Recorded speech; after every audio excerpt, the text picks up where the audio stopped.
ইতিবাচক ধারায় শেষ হয়েছে ঢাকার শেয়ার বাজারের লেনদেন। সার্বিক সূচক ডিএসইএক্স 13 পয়েন্ট বেড়ে দাঁড়িয়েছে 5083-তে।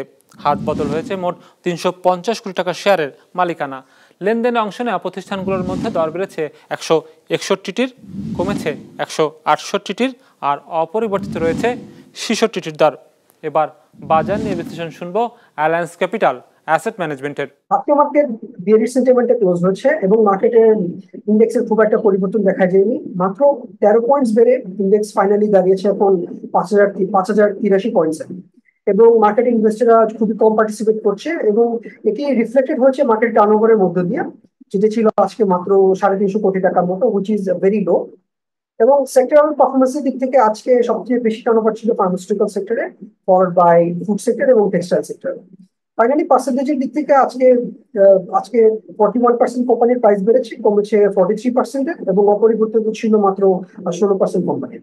ওভারঅল আমরা মনে করি যে এই মুহূর্তে মার্কেটের প্রতি ইনভেস্টরদের কনফিডেন্স যথেষ্ট লো।